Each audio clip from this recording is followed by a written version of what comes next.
Welcome to our channel. We are so glad you found your way here. Let us help you fall asleep. Let's begin with Furtum Manifestum, the thief caught in the moonlight of Roman streets. Take a slow, deep breath in and release it.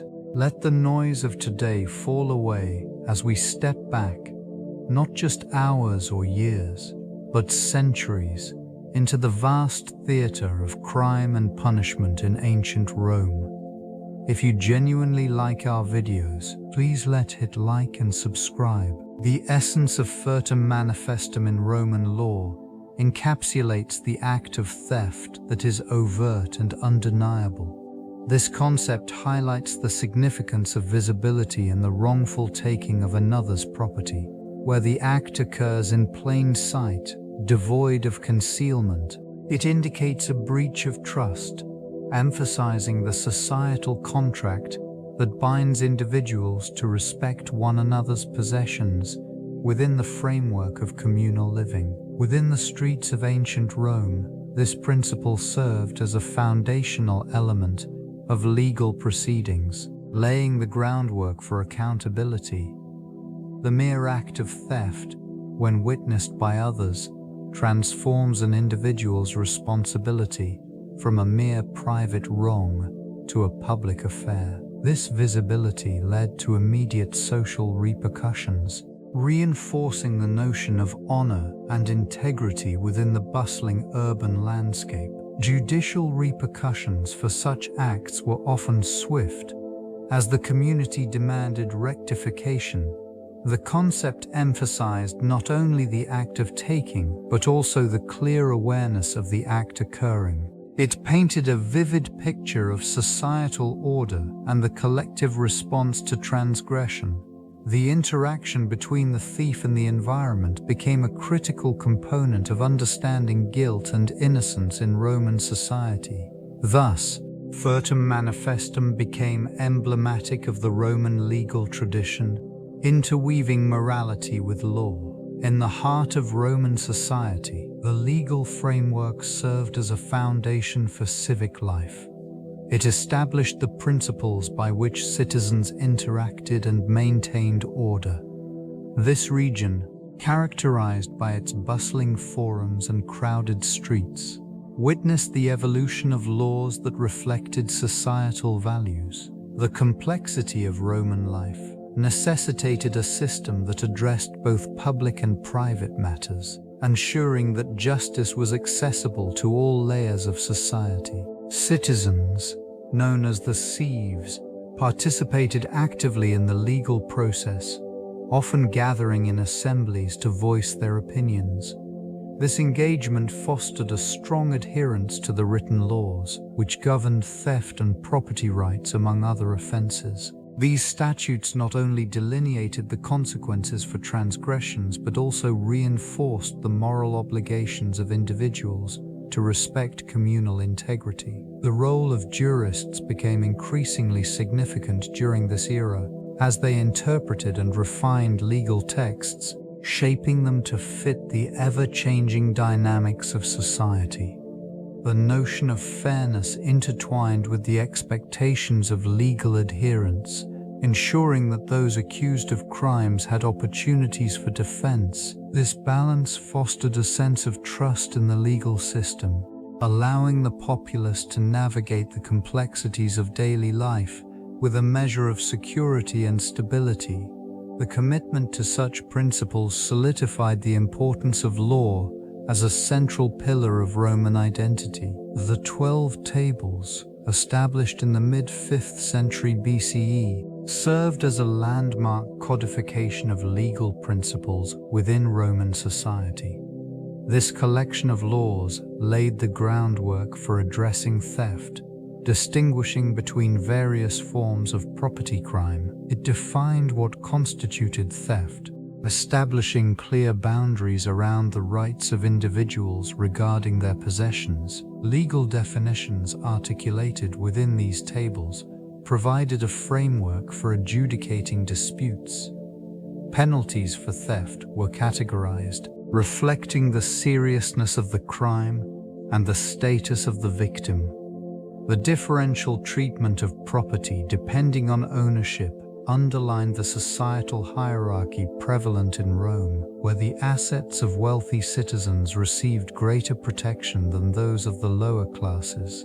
Judicial processes became more systematic, as magistrates relied on these codified laws to determine guilt and assign penalties. The clarity offered by the 12 tables contributed to a more predictable legal environment, enabling citizens to understand their rights and responsibilities. Public knowledge of these laws reinforced social order, as individuals became aware of the consequences of theft.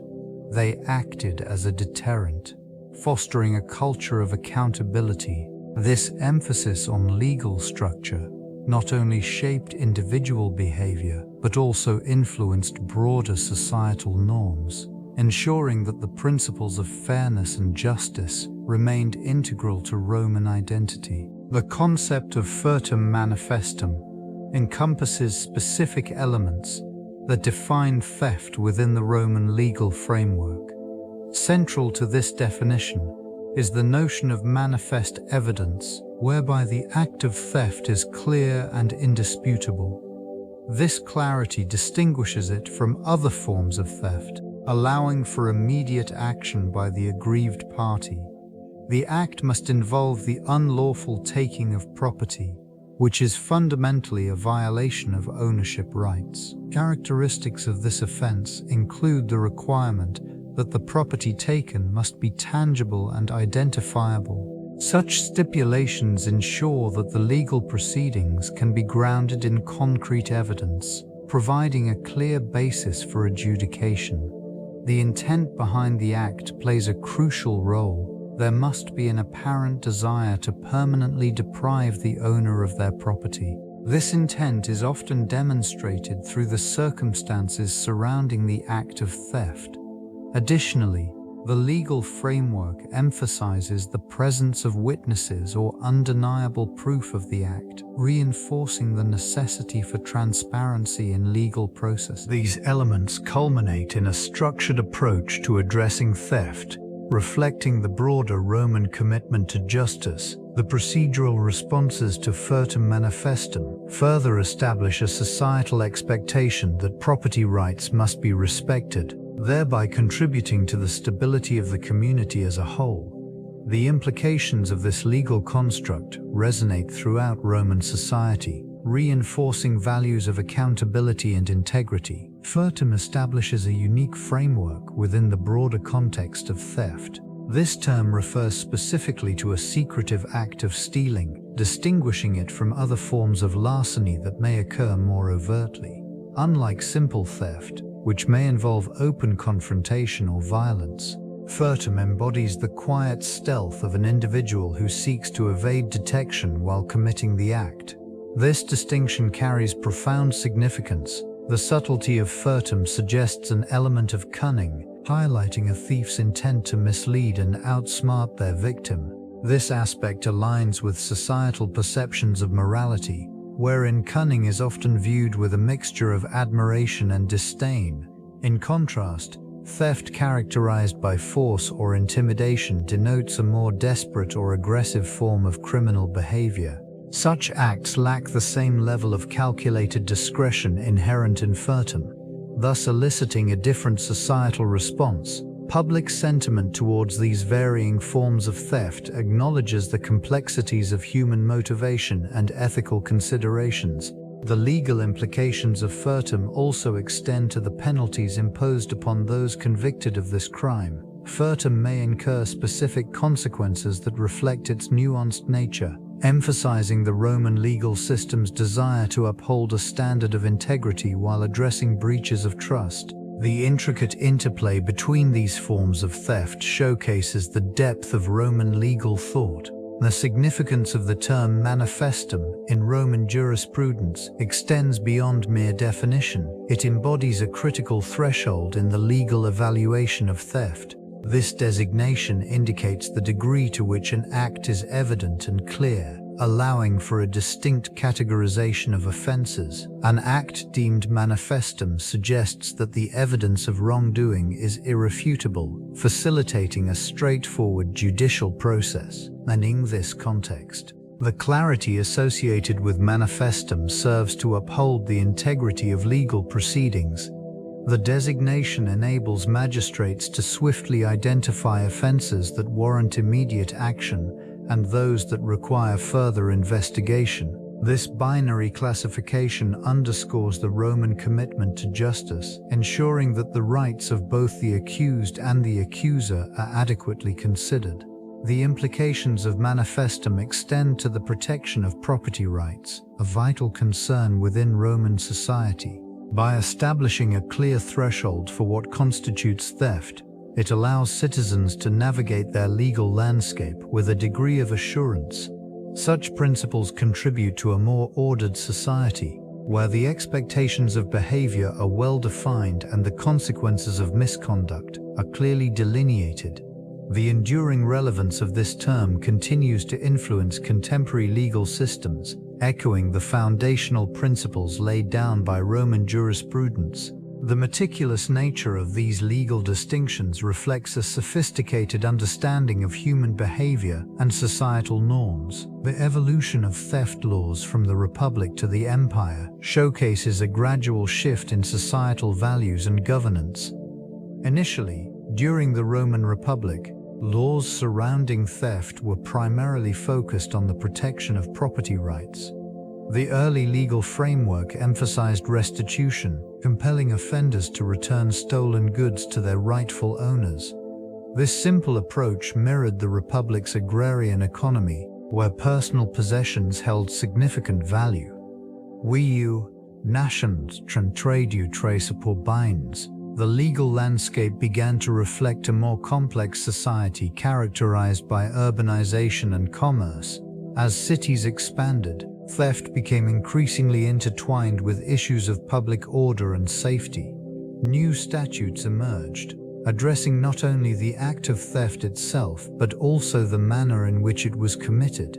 Emphasis shifted toward the intent of the perpetrator, introducing a layer of judicial discretion. This adaptation revealed an understanding that theft was not merely a crime against property but also a violation of communal trust. Punishments became more severe, encompassing a range of penalties from fines to exile, reflecting the empire's growing concern over maintaining social stability. Legal texts from this era illustrate an intricate relationship between legislation and moral philosophy, demonstrating how the evolving nature of theft laws mirrored the complexities of Roman society itself, revealing deeper truths about human interaction and the collective consciousness.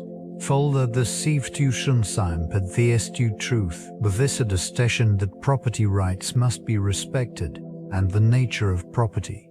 Stoic and Epicurean thought contributed to a nuanced understanding of ownership, emphasizing the moral dimensions of theft and its implications on societal harmony. These philosophical traditions reinforced the notion that theft was not merely a violation of law, but also a breach of ethical conduct.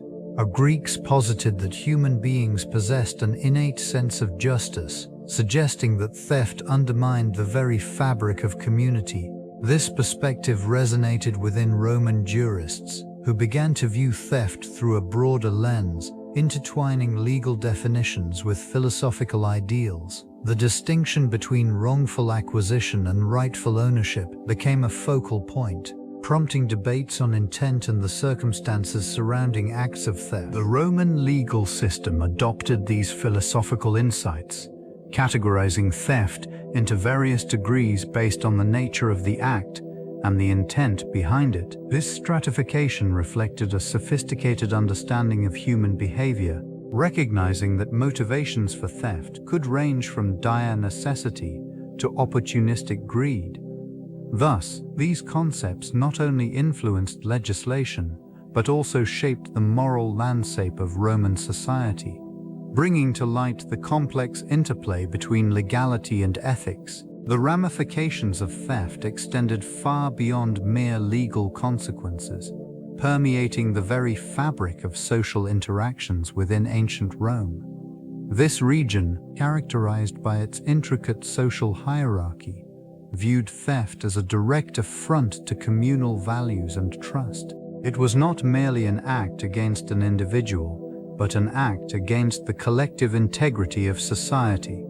Perpetrators often faced not only legal punishment, but also social ostracism, a profound consequence in a culture where status and reputation were paramount. This dynamic fostered a climate of vigilance among citizens, prompting the establishment of informal networks designed to monitor and report suspicious activities.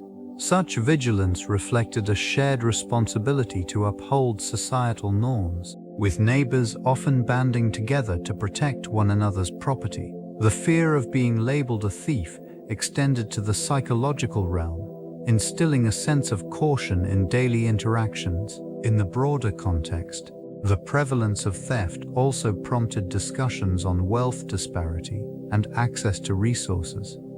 Poverty could drive individuals toward criminal behavior, creating a complex dialogue about social justice that resonated throughout Roman discourse. It became evident that addressing theft required not only legal reforms, but also a re-evaluation of the economic structures that fostered such desperation. Understanding these implications reveals the intricate balance of ethics and survival within the ancient urban landscape.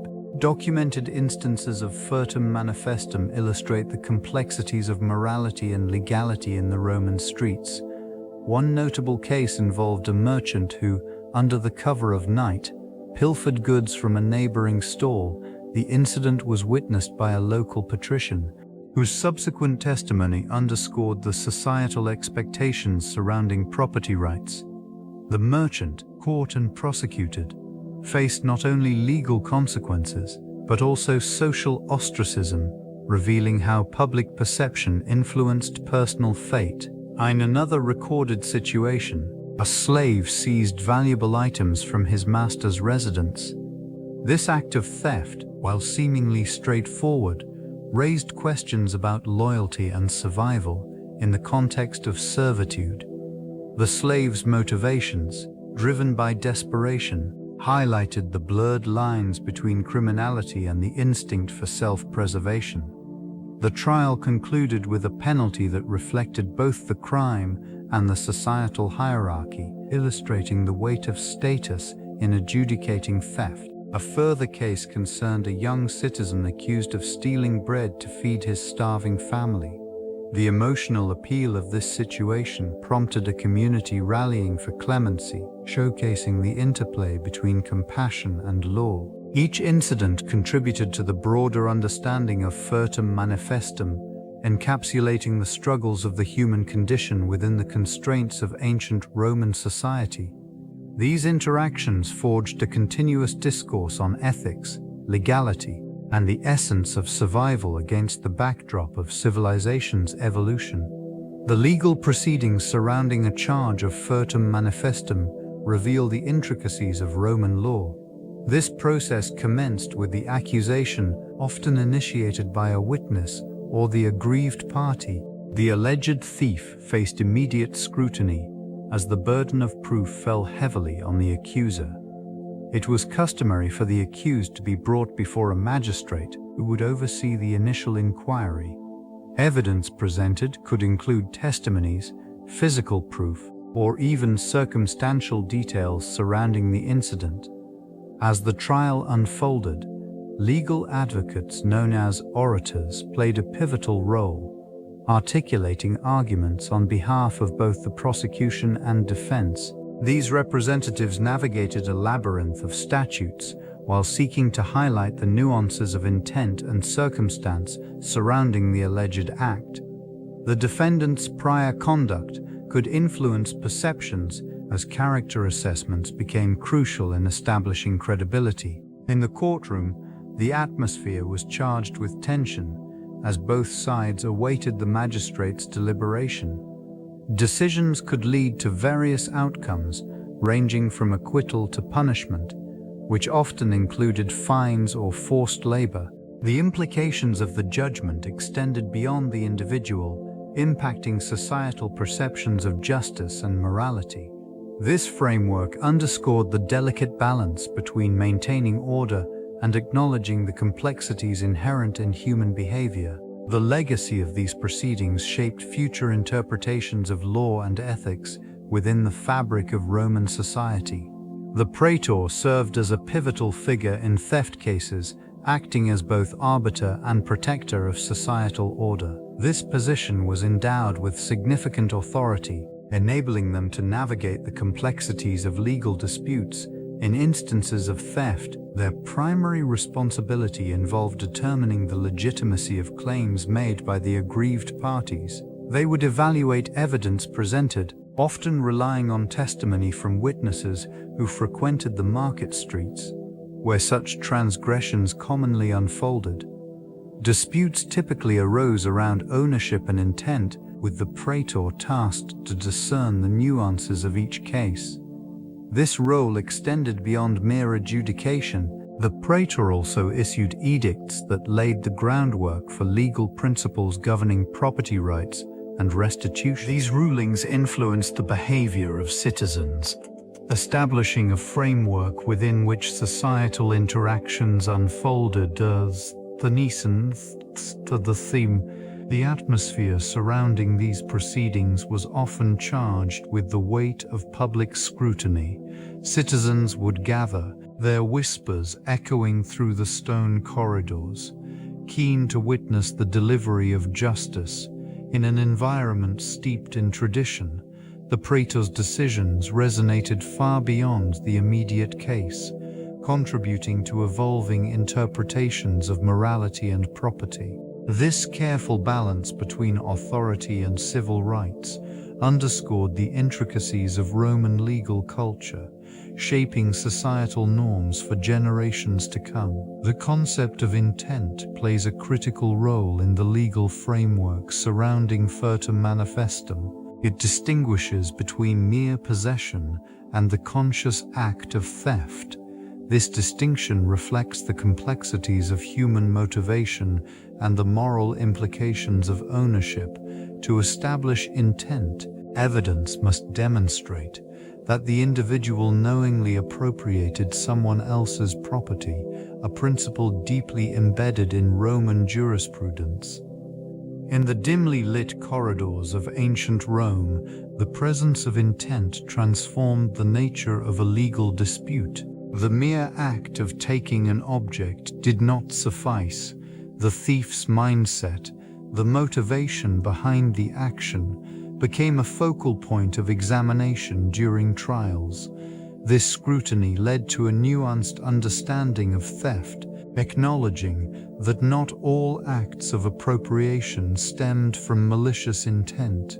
Judges and juries relied on testimonies and circumstantial evidence to discern the thief's state of mind, often considering the circumstances surrounding the act. The deliberation involved a careful analysis of behavior, context, and past actions, revealing the intricate dance between legality and morality. Such considerations ensured that the law did not merely function as a punitive measure, but also as a means of societal reflection, guiding individuals toward ethical behavior and reinforcing community values. This foundational aspect of intent continues to resonate within contemporary legal systems, shaping notions of justice and accountability. Witness testimonies serve as a critical element within theft trials, providing the necessary context to establish the events leading up to an alleged crime. Their accounts often illuminate the circumstances surrounding the incident, offering insights that may not be captured through physical evidence alone. This information proves invaluable, as it contributes to the jury's understanding of the intent and actions of the accused. Fault bind scarce. In many cases, the reliability of these testimonies can significantly influence the outcome of a trial. Eyewitnesses, often recalling details that are vivid yet subjective, play a pivotal role in painting a picture of the events. Discrepancies among different accounts may emerge, reflecting the complexities of human perception. The reliability of memory, influenced by various factors such as stress or environmental conditions, can lead to challenges in verifying the truth. Judges and juries must navigate these intricacies while weighing the credibility of each witness. Legal standards often require corroboration, where testimonies are supported by additional evidence to enhance their validity. This necessity for corroboration underscores the importance of a comprehensive approach to evidence gathering. The penalties associated with Furtum Manifestum reflect the seriousness with which theft was regarded in Roman law. Upon conviction, the thief faced significant repercussions aimed at deterring such actions within the community. For a first offense, the punishment often included the restoration of stolen goods, accompanied by a fine that served as a financial penalty.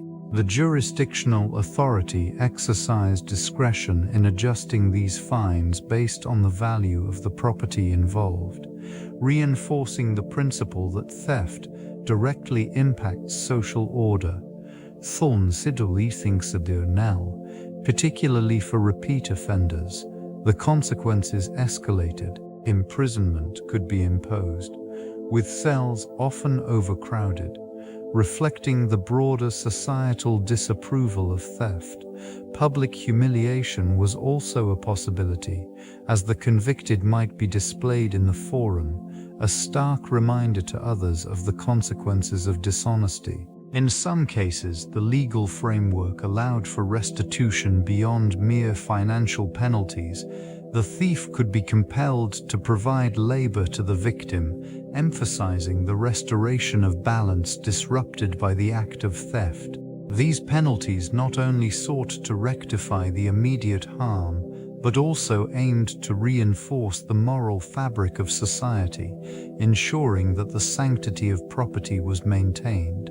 The legal ramifications served as a crucial deterrent, highlighting the collective commitment to justice within the Roman world. The preservation of property rights underpins the concept of Furtum Manifestum, framing it as not merely a legal issue but a societal cornerstone. This designation reflects a deep-rooted understanding of ownership and its inherent value. Recognition of these rights cultivated a sense of order, influencing daily interactions within the community. Property, whether land or goods, was viewed as an extension of identity, tied to personal and communal wealth. Legal frameworks provided clarity, ensuring that acts of theft were not only punishable, but also defined within a structured context. The social contract that emerged delineated boundaries, fostering respect for private ownership.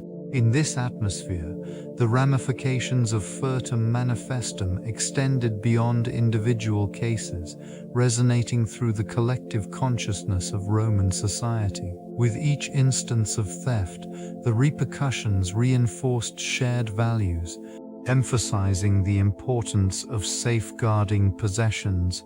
Communities rallied around the concept, understanding that the protection of property was vital for the stability of their lives. As an institution, the legal response to Furtum Manifestum not only addressed the immediate crime, but also reinforced a culture of accountability. This intricate relationship between theft and property rights shaped the moral landscape of Rome, illustrating how laws could reflect and reinforce societal values, while simultaneously affirming the sanctity of personal and communal ownership. Economic conditions played a pivotal role in the frequency and nature of thefts within ancient Rome. A flourishing economy often correlated with reduced instances of property crime, as individuals experienced greater financial stability. Conversely, during periods of economic decline, the prevalence of theft increased, driven by desperation and necessity. This phenomenon was not merely a reflection of individual choices, but an indication of broader societal stresses. Widespread poverty created an environment where the allure of illicit gain overshadowed the risks associated with theft. The desperation felt by the lower classes led to a distinct rise in Furtum Manifestum, as individuals sought to survive in a system that often marginalized them. Such acts, while illegal, were frequently viewed through a lens of societal empathy, reflecting the complexities of morality in times of hardship. The response from the ruling class varied. Increased enforcement of laws against theft aimed to maintain order, yet the effectiveness of such measures often hinged on the economic climate. In urban areas where wealth disparity was glaring, the temptation to commit theft loomed larger. Wealthy citizens frequently fortified their properties, resulting in a cycle of mistrust and heightened security measures. This dynamic further entrenched divisions, perpetuating a landscape where theft became both a survival mechanism and a reflection of the broader economic realities of Roman society. Social stratification defined the Roman experience, with patricians and plebeians occupying distinct spheres of influence. The patricians, belonging to the aristocratic class, held political power and amassed wealth, often living in opulent homes, adorned with intricate mosaics and expansive gardens. Their status afforded them protection and privilege, insulating them from the harsher realities faced by the lower classes. In stark contrast, plebeians navigated an existence shaped by economic hardships and social limitations. Many belonged to the laboring class, working as artisans, farmers, or laborers, often struggling to secure basic necessities. This disparity in wealth and opportunity created an atmosphere ripe for desperation. Theft emerged as a means of survival, a response to the relentless pressures of poverty and disenfranchisement. It was not uncommon for plebeians to engage in petty theft, a tactic employed to secure food or resources. Such acts, viewed through the lens of necessity, highlighted the moral complexities surrounding crime. The patricians, in their elevated positions, often dismissed these acts as mere criminality, failing to recognize the systemic forces at play. This tension between classes manifested in public spectacles and legal proceedings, where the ramifications of theft were harshly enforced, further entrenching societal divisions. As night fell over the streets, these realities illuminated the struggles and injustices that defined Roman life. The shadows that crept across the cobblestone pathways revealed a deeper layer of societal complexity. Slavery formed a fundamental aspect of the Roman economy, intertwining with concepts of theft and ownership. Individuals, often captured in warfare or reduced to debt servitude, became commodities in the eyes of their owners. This region, marked by its grand architecture, also bore witness to the silent suffering of those bound to servitude. Transactions involving human lives occurred alongside exchanges of goods. The presence of enslaved individuals in markets served as a constant reminder of both prosperity and suffering. Theft, and under theft, in this context, transcended mere physical possessions. It represented the struggle for agency and autonomy, a desperate attempt by the disenfranchised to reclaim what had been unjustly taken from them. The act of stealing, while punishable, could also signify a fleeting moment of power, in an otherwise oppressive existence. Ownership was not merely a legal concept, it was a pervasive ideology that dictated social interactions and hierarchies. Enslaved people, stripped of their rights, navigated an intricate web of relationships, often resorting to covert acts of resistance. This dynamic underscored a profound irony. While the elite relished their status, the very foundations of their wealth rested upon the exploitation of those who toiled in silence. The moonlight illuminated both the grandeur and the shadows of this complex societal fabric. The influence of religion on theft and punishment in Rome shaped societal norms and individual behaviors profoundly. Religious tenets dictated moral conduct, framing theft as not merely a crime against a person, but also as a transgression against the divine. Religious authorities often played a role in adjudicating these offenses, lending a spiritual dimension to the legal process. The presence of deities and the belief in divine retribution instilled a sense of accountability that permeated daily life. Daily life, temples served as both sanctuaries and places of judgment, where transgressors could seek absolution or face penalties. This region witnessed rituals designed to appease deities, ensuring that stolen goods could be returned to their rightful owners without incurring further ire from the gods. Punishments varied, reflecting the severity of the crime and the social status of the offender. A common thief might face public shame or lashes, while aristocrats could negotiate restitution through bribes or favors, underscoring a complex interplay between power and piety. The ideas of divine oversight permeated the community, creating an environment where the fear of supernatural consequences often deterred would-be thieves' usurers. Yet, this belief system did not eradicate theft entirely. Rather,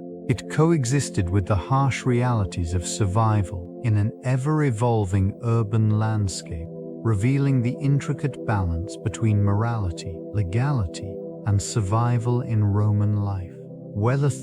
Restitution emerged as a pivotal concept in addressing the complexities of theft within Roman society. This principle demanded that offenders return stolen property to its rightful owner, thereby reinforcing the importance of ownership while acknowledging the societal fabric that bound individuals. Such actions served not only as a remedy for the victim, but also as a means of restoring communal harmony, which was essential in maintaining order amid the cacophony of urban life.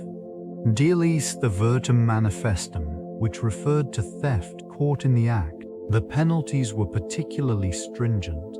The law dictated that the thief would face both civil and criminal repercussions, illustrating the gravity with which the community viewed these transgressions. The immediacy of restitution underscored the belief that justice should be both swift and effective, aimed at deterring further infractions. This framework allowed for a nuanced understanding of accountability, where the motivations behind theft could be scrutinized.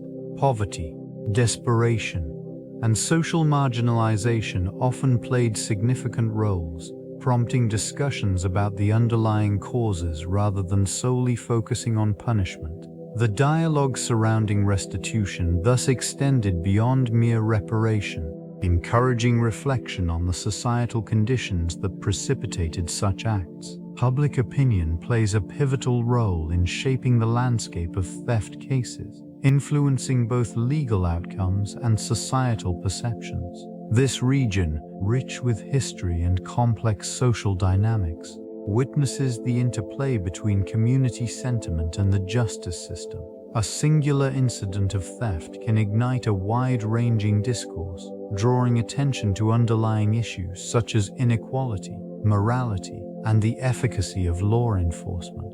The reactions of citizens often reflect broader values and fears, revealing an intricate web of biases and beliefs. In urban environments, the presence of economic disparity amplifies the scrutiny surrounding theft, as perceptions of the thief's background can color public opinion. When a theft occurs, it is not merely a criminal act, it becomes a catalyst for dialogue about the societal structures that either enable or inhibit such behaviors. The media, acting as a conduit between the events and the public, can further shape narratives around theft.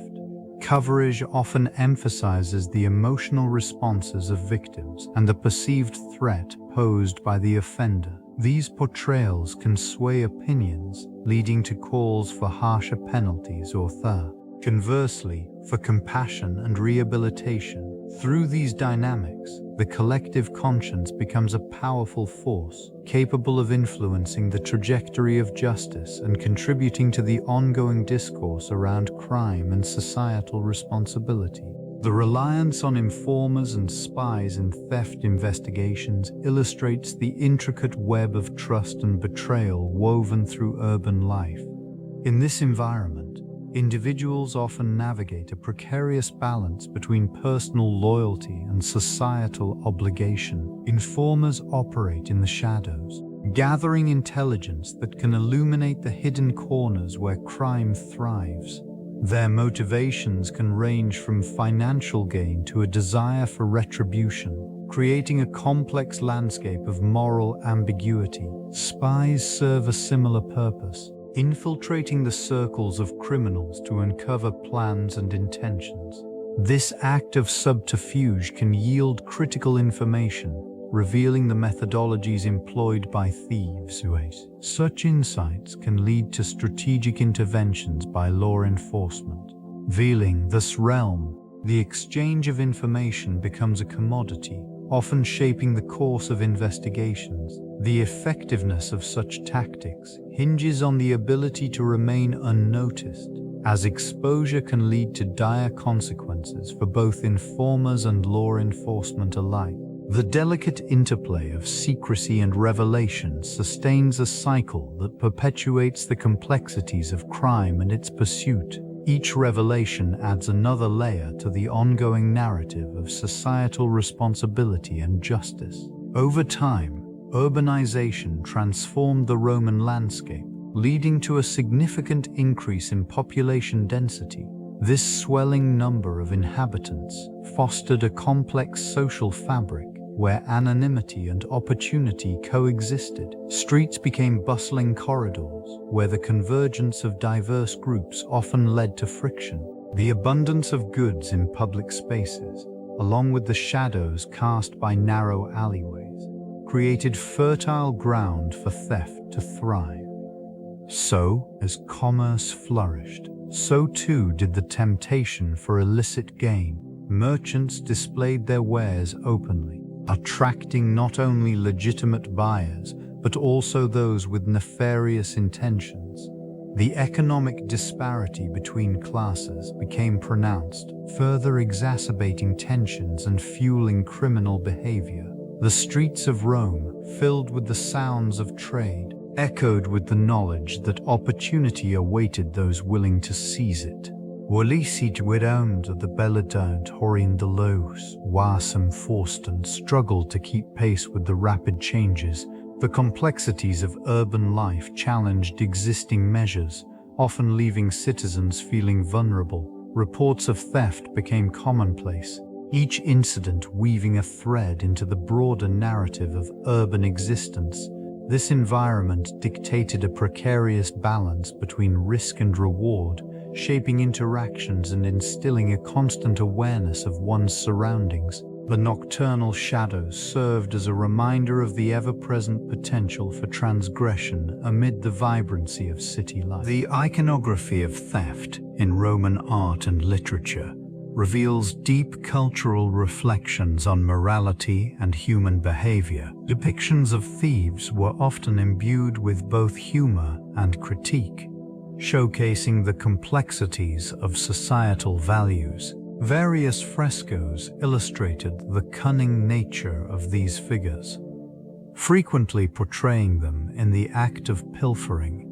their expressions a blend of mischief and desperation. Such representations highlighted theft as not merely a crime, but an act laden with social commentary. Literary works from this period echoed similar themes. Poets and playwrights employed the archetype of the thief as a vehicle for exploring the human condition, emphasizing the tension between desire and ethics. Characters who engaged in theft often embodied a duality, exhibiting both charm and moral ambiguity. This duality resonated with audiences, illustrating the fine line between victim and perpetrator. The prevalence of these themes in the artifacts and writings indicates a collective consciousness grappling with the implications of loss and gain. Through these narratives, the Romans navigated the complexities of ownership, desire, and consequence. The visual and textual manifestations serve as a lens through which contemporary observers can examine the enduring nature of these themes, reflecting upon the relationship between art, morality, and society in ancient Rome. Such a legacy remains relevant, transcending time and culture. The complexities of gender dynamics in theft and punishment reveal a nuanced societal structure. Males predominantly occupied roles as offenders, driven by various motivations, including economic necessity or social ambition. The consequences for these actions were often severe, reflecting the expectations placed upon men to uphold public honor and personal responsibility. Punishments for theft ranged from fines to harsher penalties, including enforced labor or exile. Females, though less frequently involved in criminal activities, faced distinct challenges. The societal perception of women as guardians of domestic virtue created a dichotomy. When women engaged in theft, it often stemmed from desperation, driven by the pressing demands of poverty or familial obligations. Consequently, their punishment, while still significant, sometimes included considerations of their circumstances, revealing a layer of empathy not typically afforded to male offenders. This region's legal framework included specific provisions for women, acknowledging their roles as mothers or caretakers. Such distinctions reflected a broader understanding of gender roles within the Roman legal system, a system that was both rigid and adaptable. The interplay between gender and criminality illustrated the underlying tensions within Roman society. A thief's identity, shaped by gender, influenced societal reactions, revealing deeper insights into the values and norms that governed everyday life in ancient Rome. Foresawn to understanding the psychological profile of a thief in ancient Rome is the intersection of necessity and opportunity. Economic disparity often drove individuals to theft, compelling them to act against the backdrop of a society that prized wealth and status. This motivation illuminated the desperation underlying such actions, revealing a complex interplay between personal circumstance and societal expectation. Vulnerability played a significant role. Many thieves were marginalized individuals, often facing systemic barriers that limited access to legitimate means of sustenance. This condition fostered a mindset where illicit activity became a rational choice, a survival strategy within the confines of an unforgiving environment. Within this context, the act of theft was not merely criminal. It represented a rebellion against the prevailing social order. The psychological burden of theft could manifest in various ways.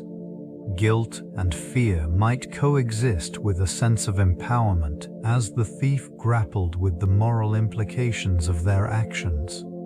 The duality of their existence, navigating both shame and necessity, contributed to a strained relationship with the surrounding community.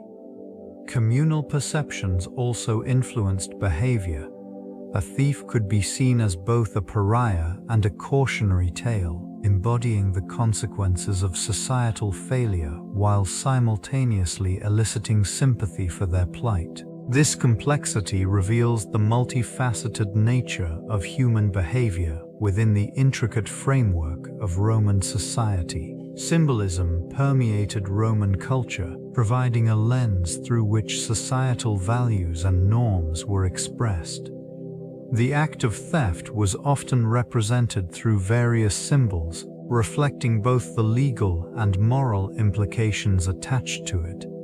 The image of a raven, for example, frequently served as an omen, suggesting deceit and treachery in literature and art. This creature embodied the darker aspects of human nature, signifying the potential for betrayal lurking within communities. The scales of justice held significant meaning in this context, symbolizing the balance between right and wrong. When theft occurred, it disrupted this equilibrium, invoked the wrath of the gods, and demanded retribution. Such symbolism reinforced the belief that theft was not merely a crime against an individual, but an affront to the collective moral fabric of society. Legal texts and inscriptions often depicted thieves as shadowy figures, cloaked and elusive, encompassing the idea of stealth and cunning. This portrayal underscored the tension between societal order and individual desires. Religious rituals aimed at appeasing the deities served as further manifestations of this symbolism. Offerings were made to restore balance and seek forgiveness for transgressions. Through these representations, the Romans articulated their understanding of theft, weaving it into their broader narrative of morality, law, and community. This connection reveals a complex societal framework, where theft was not an isolated phenomenon, but rather intertwined with a spectrum of other criminal offenses. Furtum Manifestum served as a gateway to understanding the nuances of Roman law, where various acts of wrongdoing were categorized and addressed with specific legal responses. Each offense, from robbery to fraud, reflected the values and fears of the community, offering insight into societal priorities and the mechanisms of justice. Comparatively, the severity of punishment often aligned with the perceived threat to public order. This region's codes classified theft in relation to other crimes, illustrating a hierarchy of offenses that dictated legal repercussions. The act of stealing, for instance, was viewed through the lens of direct economic impact and personal violation, echoing sentiments found in more violent crimes like homicide or assault. Legislators meticulously crafted these distinctions, recognizing that each act carried its own weight in the eyes of the populace. This recognition fostered an environment of vigilance and societal cooperation, where community members were encouraged to uphold the law and protect their shared interests. The interconnectedness of these offenses underscored a broader narrative about human behavior, morality, and the inherent need for order within the complexities of Roman life, revealing how theft was merely one thread in a larger tapestry of legal and ethical considerations. The Senate stood as a pivotal institution in shaping legislation regarding theft, reflecting the values and priorities of Roman society. This governing body meticulously crafted laws aimed at addressing the prevalence of theft, recognizing its potential to disrupt social order and stability. Legislative discussions often centered around the implications of theft on property rights, a cornerstone of Roman law and a reflection of individual status. Debates within the Senate involved the nuances of intent and circumstances surrounding theft. Various proposals emerged, weighing the severity of punishment against the motivations of the thief. These deliberations revealed an understanding that not all acts of theft were equal. The context of the offense was critical. It led to a tiered approach in sentencing, wherein the law aimed to align punitive measures with the moral implications inherent in each case. Provisions were established to differentiate between minor infractions and more significant breaches of trust, indicating a desire for rehabilitation rather than strict retribution. The Senate's role extended beyond mere enforcement. It sought to instill a sense of communal responsibility by legislating against theft. It aimed to reinforce societal norms and ideals. The influence of military law on theft regulations was profound and pervasive within Roman society. It established a framework that extended beyond mere discipline for soldiers, shaping the legal landscape for civilians. This system emphasized order and accountability, reflecting the empire's broader ambitions for control and stability. The presence of military personnel in urban areas acted as a deterrent against crime, ensuring that any infractions, including theft, were met with swift and certain repercussions. Military tribunals often dealt with offenses committed during active campaigns, but their principles permeated civilian law, creating a unified approach to governance. The codification of laws regulated not only the actions of soldiers, but also modeled societal expectations for behavior among the populace. This duality reinforced the notion that theft was not merely a personal failing, but an affront to the collective integrity of the state. These regulations echoed through the streets of Rome, where the influence of military discipline was palpable. Surveillance by soldiers in key areas facilitated a sense of security, yet it also fostered an environment where informants could thrive, further complicating the social fabric. The interplay between military authority and civilian life cultivated a strict adherence to law. Literature often reflects the societal norms and legal frameworks of its time, revealing the complexities surrounding property theft. The concept of Furtum Manifestum emerged as a crucial aspect within Roman legal texts, providing a clear definition of theft that transcended mere loss of belongings. This legal term signified not only the act of stealing, but also the visible evidence of wrongdoing, reinforcing the idea that theft must be substantiated by tangible proof. In this context, various literary works explored the moral implications of theft, juxtaposing the thief's motivations against the rights of the property owner. The narratives often highlighted the tension between individual desperation and societal order, revealing how characters navigated their circumstances within the rigid confines of legal expectations. The portrayal of thieves in these stories was seldom one-dimensional. Rather, it conveyed the multifaceted nature of human experience, weaving through themes of survival, justice, pity, and retribution. These explorations provided insight into the cultural psyche of ancient Rome, illustrating how the populace grappled with issues of morality and legality. The consequences of Furtum Manifestum extended beyond the immediate act, influencing broader discussions on property rights and social responsibility. Such literary examinations underscored the enduring significance of theft as a reflection of societal values, illuminating the human condition amid the complexities of legality and ethics. Legal frameworks have evolved over centuries to address the complexities of recovering stolen property.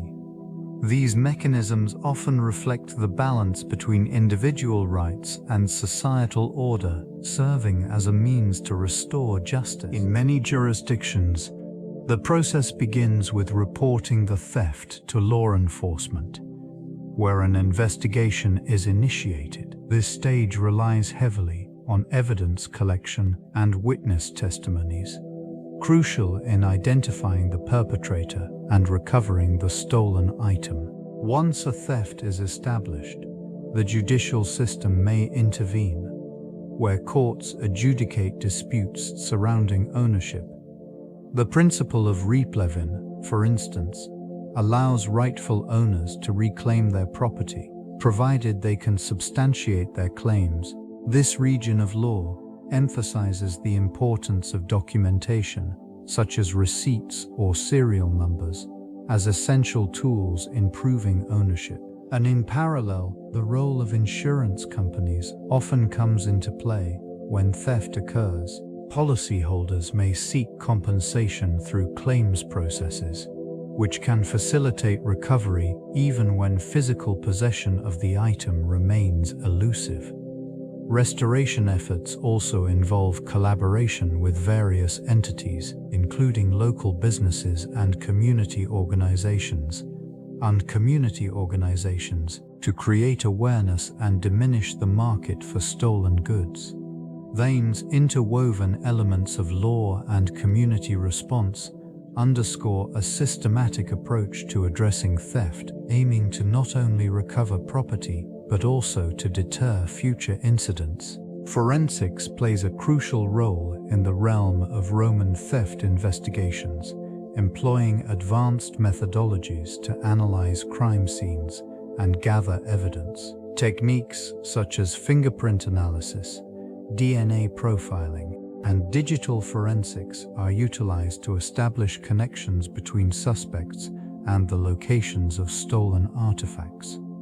This scientific approach transforms the handling of theft cases, allowing investigators to derive insights from even the faintest traces left behind. In these ancient streets, where shadows linger amidst cobblestones, each piece of evidence offers a glimpse into the past. Scanning electron microscopy, for instance, reveals minute details on surfaces that may otherwise go unnoticed. This meticulous examination aids in identifying the origins of stolen objects, often tracing them back to their rightful locations, further supporting the restoration endeavors. The involvement of forensic experts extends beyond mere identification. Their findings assist law enforcement in constructing timelines and understanding the methods employed by thieves.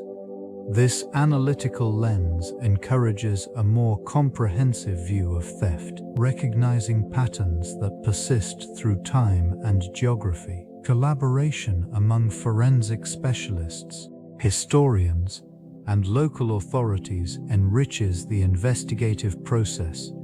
Together, they create a framework that not only seeks justice for the stolen, but also preserves the cultural heritage inherent in these ancient ruins, emphasizing the importance of safeguarding history for future generations. Oaths serve as a cornerstone in legal proceedings concerning Furtum Manifestum, reinforcing the gravity of truth within the judicial process.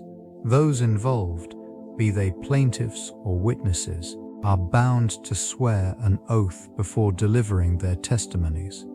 This solemn act establishes a sense of accountability that resonates through the corridors of justice, ensuring that the words spoken carry weight and significance. The invocation of divine witness adds a layer of moral obligation, compelling individuals to uphold integrity in their declarations. These oaths are steeped in tradition, often accompanied by rituals designed to invoke a sense of reverence. In this context, the sacred act reflects not only the seriousness of the accusations, but also the cultural values associated with honesty and fidelity. Each statement made under oath becomes a piece of the larger narrative, woven intricately into the pursuit of truth. The legal framework surrounding Furtum Manifestum relies heavily on these sworn oaths, as they provide the foundation for establishing facts and determining culpability. The consequences of deceit are severe, emphasizing the profound impact of dishonesty on the societal fabric. A single falsehood can unravel the integrity of the entire proceeding, undermining the quest for justice and erasing the collective memory tied to these historic streets.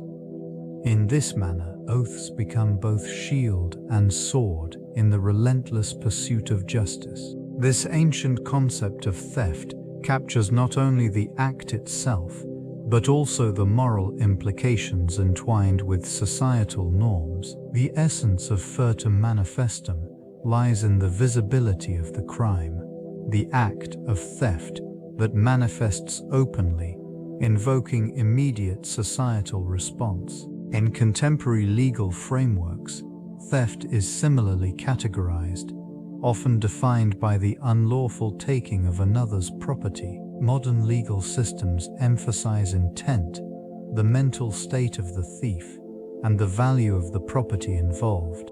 This region of law seeks to understand the motivations behind the act, distinguishing between various forms of theft, such as burglary and larceny, all of which reflect the evolving nature of societal values regarding property and ownership. Legal repercussions today are often influenced by various factors, including the presence of premeditation and the circumstances surrounding the act. These elements echo the principles of Furtum Manifestum, where the visibility of the crime and the immediate context played a critical role in determining guilt and subsequent punishment. In both ancient Rome and today's society, the act of theft transcends mere physical loss, encompassing broader themes of trust, community integrity, and moral accountability. This continuity illustrates humanity's persistent struggle with concepts of ownership and ethical conduct throughout history. The role of punishments in deterring theft in Roman society reveals a complex interplay between law, morality, and social order. Legal frameworks established by Roman legislators aimed to create a climate of deterrence through stringent penalty. Theft was not merely a crime against an individual, but an affront to the very fabric of the community. The consequences for such actions were both public and severe, designed to reinforce societal norms and expectations. Imprisonment was a common fate for thieves, often accompanied by forced labor or additional sanctions. Such measures served to remove offenders from society while simultaneously imposing a visible reminder of the repercussions of dishonesty. In certain cases, confiscation of property acted as both punishment and a means to restore order. The visible enforcement of these laws often instilled fear among potential offenders, creating a perception of justice that aligned with the interests of the elite. Particularly egregious offenses could lead to more extreme consequences. In some instances, the death penalty was applied, illustrating the severity with which theft was regarded. Public executions became spectacles, intended to dissuade others from similar transgressions. This emphasis on punitive measures reflects a societal commitment to maintaining order and moral integrity amidst the burgeoning complexities of urban life in ancient Rome. The balance of justice, deterrence, and societal stability remained a central theme in the Roman legal system. The cultural stigma associated with theft in ancient Rome was profound, woven into the very fabric of societal interactions. It was not merely an act of taking, rather, it represented a breach of trust, an affront to communal values. An individual caught stealing was seen as a threat to the integrity of the social order, evoking disdain from peers and immediate ostracism. The streets of Rome, illuminated by the silvery glow of the moonlight, served as silent witnesses to these transgressions, where shadows concealed not just thieves, but also the weight of judgment.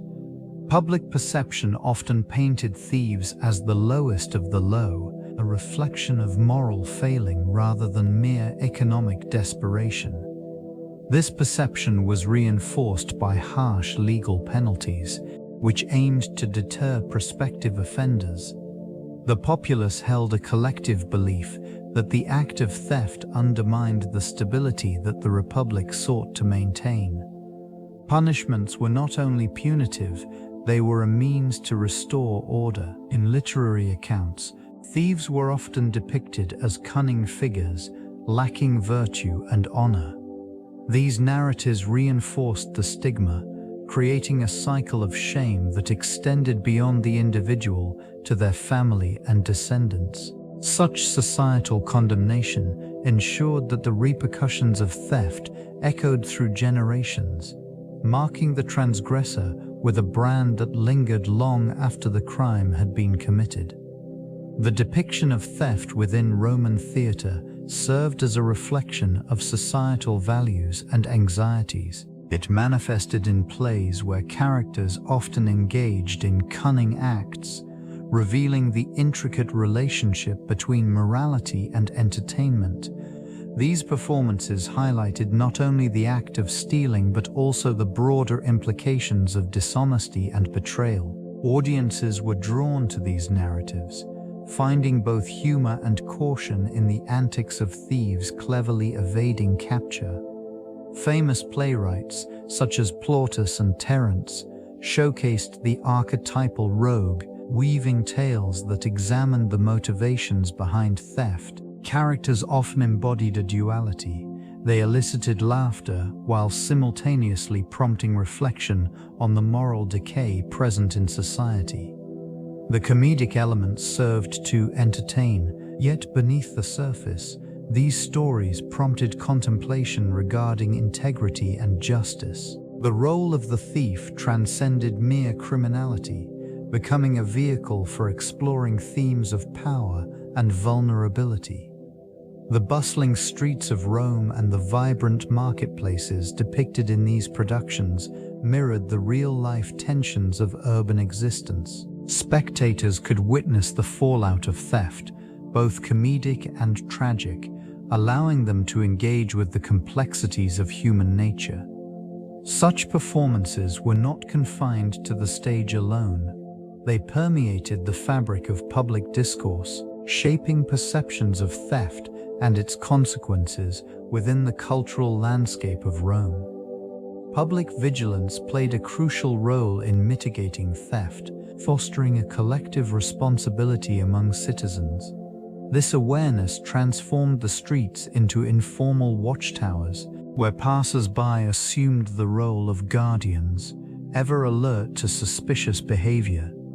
It cultivated an environment where the act of theft was not merely an individual crime, but a societal affront, prompting communal disapproval and swift action. Community gatherings often served as platforms for discussing the latest incidents, with tales of would-be thieves circulating among the populace.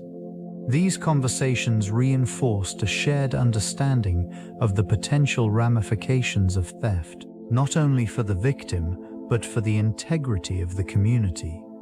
In this climate, the act of reporting suspicious activities became a moral duty, essential for safeguarding the collective well-being. Local magistrates and law enforcers, aware of the public's keen eye, often relied on these citizens to assist in identifying and apprehending offenders. The intertwined relationship between the populace and law enforcement created a formidable deterrent against theft. The resulting atmosphere of vigilance was palpable, enhancing both security and unity. In this dynamic, the streets echoed with a sense of shared purpose, where the solitude of individual responsibility was replaced by the strength of communal oversight. These interactions and shared sentiments underscored the intrinsic value of collective vigilance in the ancient world. Community-based justice systems emerged as a foundational pillar within ancient societies, fostering a sense of unity and shared responsibility. These systems often relied on local elders or recognized leaders who possessed an intimate understanding of both the transgressor and the affected parties. Such individuals facilitated discussions and mediated disputes, ensuring that resolutions were both fair and culturally relevant. This region saw the establishment of communal assemblies where grievances were aired. Through these gatherings, individuals could voice their concerns and seek redress, thereby reinforcing the bonds of community. The process often involved collective decision-making, emphasizing the importance of consensus over individual retribution. The integration of various perspectives ensured that outcomes were more likely to be honored by all involved. In instances of theft or betrayal, the approach was particularly nuanced. Rather than resorting to punitive measures alone, communities often considered the underlying circumstances leading to the crime. This focus on context allowed for restorative practices where the offender could make amends, thus promoting healing rather than deepening division. The evolution of these justice systems illustrates the adaptability and resilience of societies in navigating conflict through collaboration and mutual respect. They cultivated environments where accountability and forgiveness coexisted, reinforcing the collective moral fabric. Such frameworks laid the groundwork for future legal systems, reflecting enduring principles of equity and shared ethical responsibility. Trade and commerce played a pivotal role in shaping the legal landscape surrounding Furtum Manifestum. This region, steeped in bustling markets and vibrant exchanges, saw the emergence of various goods flowing through its streets. Merchants, driven by the need for protection against theft, sought clarity in their transactions. The principles articulated in Furtum Manifestum provided a mechanism for addressing grievances related to stolen property. The burden of proof was often placed upon the accuser, necessitating the presentation of evidence that could substantiate claims of theft. The complexity of such cases underscored the interconnectedness of commerce and law.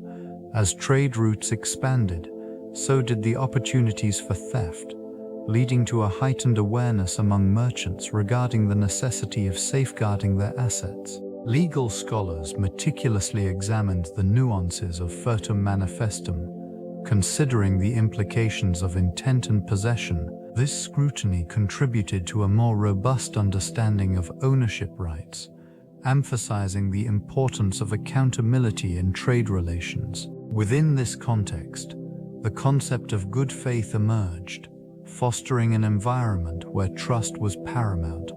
Streets illuminated by moonlight witnessed not only transactions, but also disputes, where the principles of Furtum Manifestum served as a guiding framework. These interactions laid the foundation for evolving commercial practices. The impact of Roman expansion on theft laws drastically transformed legal frameworks across vast territories. With the empire's reach extending into diverse cultures, the necessity for standardized regulations regarding theft became paramount. This region witnessed a blending of local customs with Roman legal principles, creating a complex network of laws designed to address the nuances of property rights and the consequences of theft. In urban centers, where commerce thrived, these laws sought to protect merchants and citizens alike. The introduction of specific penalties for theft reflected the growing importance of economic stability. Offenders faced varying degrees of punishment, often depending on the value of the stolen goods and the context of the crime. This stratification ensured that the laws were responsive to the realities of urban life, where the proximity of wealth and poverty often led to increased temptations. The presence of public officials and magistrates played a crucial role in enforcing these laws. Their vigilance was often observed under the flickering lights of street lamps, illuminating the shadows where illicit activities could thrive. Cultural attitudes toward theft evolved as the empire expanded, influenced by interactions with conquered peoples and the incorporation of their perspectives into Roman law. These legal adaptations not only aimed to deter theft, but also to foster a sense of order and trust among the citizenry, reflecting the empire's overarching goal of stability amidst growth. Families faced distinct challenges in light of the evolving legal landscape surrounding theft. The repercussions of Furtum Manifestum rippled through household dynamics, influencing relationships and responsibilities. When a member of the family was accused of theft, it could lead to social ostracism. This scrutiny often extended beyond the individual, impacting the entire family unit. Reputations could be tarnished, even if the accusations were unfounded. The legal framework surrounding theft necessitated that families navigate complex emotional and social terrains. In many cases, the obligation to repay stolen goods or serve penalties for theft created financial strain. Households found themselves grappling with diminished resources as fines and restitution drew from their limited means. This stress sometimes resulted in conflict within families as they struggled to maintain stability. In some instances, these circumstances fostered resilience. Families banded together to support accused members, reinforcing bonds through collective action. The expectation of loyalty and mutual aid became crucial in addressing the external pressures imposed by society and law. The changing perceptions of theft and its consequences also prompted discussions regarding morality and ethics within homes. Children learned the implications of dishonest actions, while parents sought to instill values that would prevent their offspring from engaging in behaviors that could lead to societal condemnations. These dynamics create a complex interplay between citizens and local authorities in an environment marked by historical significance. The enforcement of theft laws assumes a crucial role in maintaining order. Local authorities, often tasked with the preservation of public safety, navigate a landscape where the line between tradition and modernity is constantly shifting. Resource allocation becomes essential in addressing the challenges posed by theft. Officers are deployed strategically across bustling markets, narrow alleyways, and public squares, all areas known for their potential vulnerabilities. Surveillance systems, both visible and unobtrusive, provide an additional layer of security, capturing moments that may otherwise remain hidden in the shadows. Community engagement also plays a significant role. Residents also kioberin who often possess intimate knowledge of their neighborhoods, contribute to the vigilance efforts. Neighborhood watch programs and local gatherings encourage collaboration between citizens and authorities, fostering an atmosphere of trust and shared responsibility. Legal frameworks established by local governments dictate the response to theft, outlining penalties and preventative measures. These regulations are designed to deter potential offenders while providing a clear path for prosecutions. The presence of law enforcement serves not only as a deterrent, but also as a reassurance to the community, reinforcing the idea that safety is a shared commitment among all. In this historic setting, the balance between enforcement and community involvement remains essential to the fabric of daily life. The influence of Roman law extends far beyond its geographical origins, shaping the legal frameworks of numerous European nations. This codified system introduced concepts of property rights, contractual obligations, and civil rights, establishing a foundation for governance that persists to this day. The principles of justice articulated in these laws resonate within the statutes of modern legal systems, serving as a reference point for many jurisdictions. In this realm of jurisprudence, The notions of equity and fairness are paramount. The idea that laws should serve to protect the rights of individuals while maintaining social order was profoundly rooted in Roman legal thought.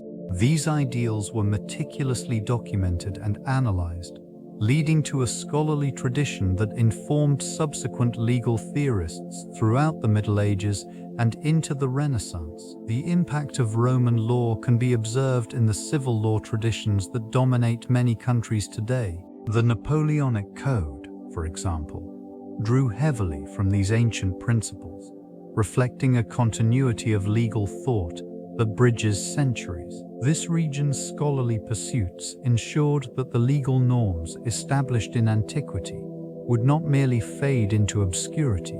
Each legal reform and adaptation represents a dialogue between the past and present, demonstrating the enduring legacy of Roman law as both a historical artifact and a living system that continues to evolve. Furtum Manifestum, a term rooted deeply in Roman legal tradition, reflects the shifting paradigms of justice over centuries. Initial penalties were primarily punitive, reflecting the harsh realities of a society where theft directly undermined communal integrity. Early legislation dictated severe consequences, often resulting in physical punishment or forced restitutions. As societies transitioned, the focus on rehabilitation emerged, influencing the treatment of offenders.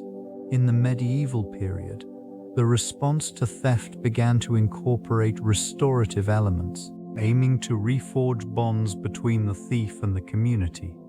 Offenders were frequently required to repay double the value of the stolen goods, a measure designed to deter future transgressions while promoting a sense of accountability.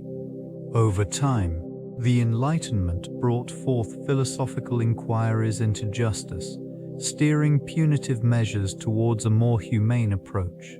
The evolution of Furtum Manifestum saw the introduction of fines and community service, nudging the legal framework towards fostering societal reintegration rather than mere punishment.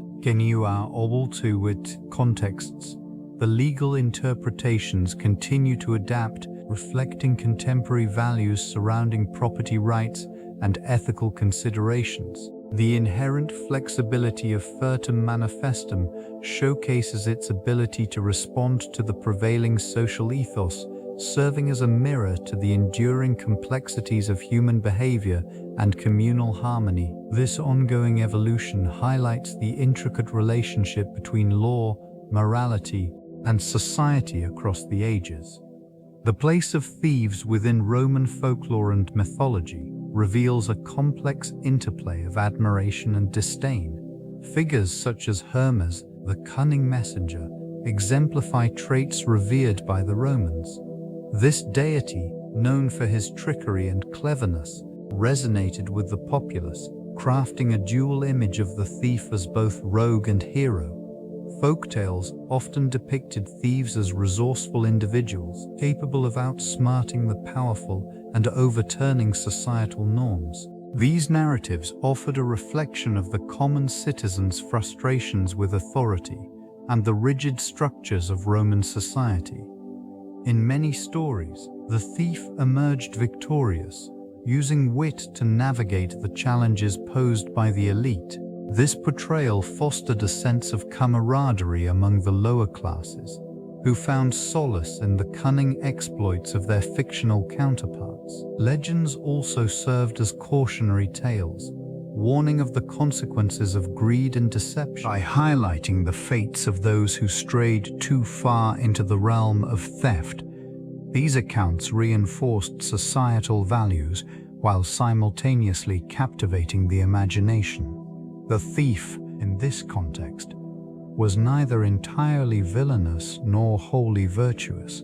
They existed in a liminal space, embodying the tensions present within Roman life. These stories shaped cultural perceptions, intertwining the identities of the thief and the broader community through shared experiences of struggle and resilience. Public trials served as a critical component in the context of Furtum Manifestum, functioning as both a spectacle and a mechanism of social order within the bustling urban environment. These proceedings drew crowds, transforming justice into a communal event where spectators engaged with the unfolding drama. The visibility of the trial reinforced the notion of accountability, emphasizing the importance of societal norms and shared values in maintaining order. These gatherings allowed the local populace to witness the enforcement of laws, fostering a sense of collective identity. Observers often felt a personal connection to the outcomes, especially when familiar faces were involved. The emotional weight of the circumstances often blurred the lines between right and wrong, complicating the perception of justice. Legal representatives articulated the nuances of each case, navigating the complexities of intent, circumstance, and consequence. The courtroom became a space where the narratives of both victim and accused could be expressed, echoing through the streets long after the gavel fell silent. Sentences handed down were not merely punitive, they served as cautionary tales, reinforcing moral lessons that resonated throughout the community. In this way, public trials transcended individual cases, embedding themselves into the cultural fabric of Roman society, reinforcing the dynamic interplay between law, morality, and communal identity. Economic policies within the Roman Empire were intricately linked to societal values and the enforcement of law. Furtum Manifestum, serving as a cornerstone in the legal system, influenced economic behavior by establishing a framework for property rights. The consequences of theft were not solely punitive, they shaped the expectations and interactions of merchants and citizens alike. This legislative construct fostered an environment where economic transactions could occur with a degree of certainty. Merchants, aware of the stringent penalties associated with theft, were encouraged to engage in trade, knowing that their rights would be upheld. Such confidence in the legal system promoted commerce, leading to the flourishing of markets across the empire. As these economic policies developed, they began to reflect the values ingrained in the concept of Furtum Manifestum. The notion of ownership was reinforced, leading to a more structured approach to property management and financial transactions. This clarity in legal standing facilitated the growth of various trades, from agriculture to artisanal crafts. The presence of surveillance in ancient Roman cities served as a pivotal mechanism in maintaining order and security. Public spaces were often monitored through various means, ensuring that citizens adhered to the established laws and norms. The strategic placement of watchmen at key locations allowed for a constant flow of oversight, deterring potential infractions and misconduct. Street corners and marketplaces became focal points for this vigilant presence.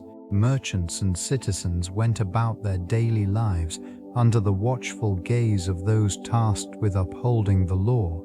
The architecture of these cities, with their open forums and narrow alleyways, facilitated not only commerce, but also the oversight of public behavior.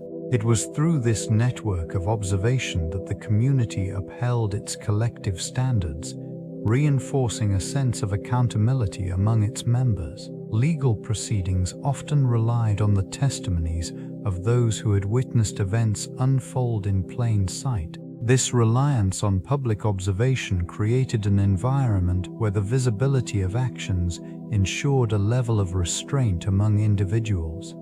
Rumors and accusations could spread quickly, but the weight of credible witness accounts often dictated outcomes. The intertwining of societal norms and the omnipresence of surveillance shaped the very fabric of Roman life, fostering both commerce and compliance in these vibrant urban landscapes. Accusations of theft within these bustling streets elicited profound psychological and social repercussions. Individuals branded as thieves faced not only the immediate threat of punishment, but also a lasting stigma that altered their station in society. The weight of suspicion permeated daily interactions, leading to isolation and alienation. Once trusted members of the community, now viewed through a lens of distrust, they experienced a transformation in their social landscape. This fallout extended beyond the individual, affecting families and associates, relationships frayed under the strain of public opinion as guilt by association became a heavy burden. Friends distanced themselves, fearing contamination by the taint of dishonor. The emotional toll included anxiety and despair, shaping a reality where the mere accusation could overshadow a lifetime of virtuous conduct. In these urban centers, the judicial system operated with a sense of immediacy, fueled by the desire to maintain order. Legal proceedings, often swift and unforgiving, stripped people of their dignity. The accused were thrust into a harsh spotlight. The accused were thrust into a harsh spotlight, where their character was dissected and judged by an unforgiving populace. Communal gatherings transformed into arenas of gossip and speculation, reinforcing the divide between the accused and their peers. The shadow of theft lingered long after the initial accusation, embedding itself into the identity of those ensnared in its grasp. Rishazisha or Shintue en minsmeist often intertwines with acts of theft, creating a web that ensnares both the powerful and the vulnerable. This region, with its cobbled streets and weathered architecture, serves as a backdrop for the complexities of human behavior. It reflects a society where the lines between right and wrong blur as those in positions of authority exploit their power for personal gain. The echoes of whispered transactions and clandestine meetings resonate through the alleys, revealing a network of deceit. This environment fosters an atmosphere where trust erodes and the populace becomes wary of their leaders. The theft of public resources, obscured by bureaucratic layers, manifests as a deeper betrayal of the very ideals that underpin civic duty. Consequences ripple outward, affecting not just individual lives, but entire communities. Misappropriation of funds results in crumbling infrastructure and neglected services, creating a cycle of disenchantment. Those once hopeful for progress find themselves trapped in a system that perpetuates injustice. In these ruins of integrity, the specter of corruption looms large. The impact is profound, leaving a lasting imprint on the collective consciousness. The interplay between theft and governance reveals a fundamental truth about humanity's capacity for both altruism and avarice, shaping the future of this civilization. Wealth disparities within this civilization create an environment ripe for theft. As the chasm between affluence and poverty widens in areas where opulence stands in stark contrast to destitution, motivations for theft often arise from desperation. Individuals, faced with insurmountable hardship, may resort to taking what they cannot obtain through legitimate means. These actions reflect not only personal struggle, but also systemic failures in societal structures. Those who the affluent, shielded by their resources, often remain oblivious to the realities endured by those in despair.